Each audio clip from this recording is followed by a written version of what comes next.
In the mid to late 1980s, two faith bodies were in formation, unbeknownst to one another.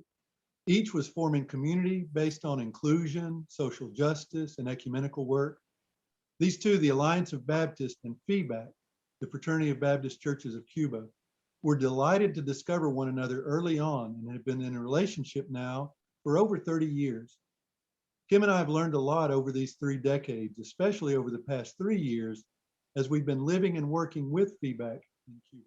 And one of our key learnings has been the old saying that the political is personal and the personal is political. So when we tell you that our Cuban friends are suffering a humanitarian crisis due to both pandemic and US politics, this current context is part of a longer story. From the beginning of our republic, the US tried to lay claim on Cuba and control its destiny. For 100 years, our leaders made speech after speech, laying the groundwork for why we should dominate Cuba.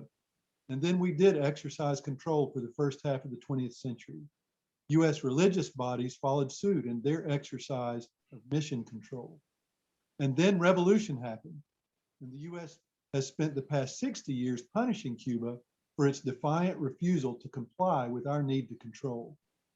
FEBAC was born out of that same revolutionary spirit, desiring to form a truly Cuban church, dismantling the North American church culture that had been imposed by the mission boards.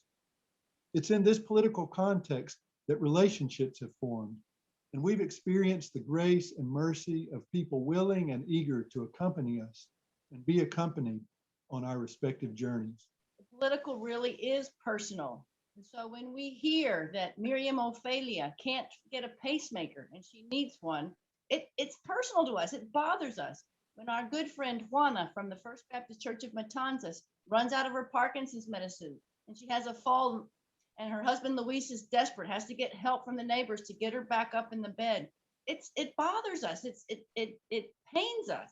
And then when one of our adopted Cuban daughters can't have Tylenol or ibuprofen for her headaches, oh, we just want to throw up our hands and we're really distraught. And all this relationship as family and personal started by a revolutionary act by a 10-year-old named Ruth Vivian, the granddaughter of the pastor of our partner church, our companion church name.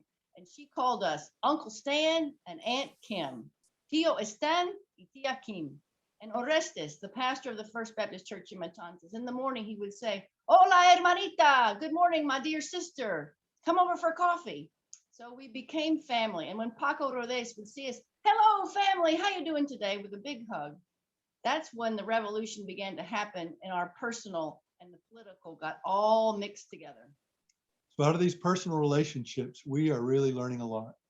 We're learning how to do the hard and uncomfortable work of dismantling not only racism, but dismantling US exceptionalism.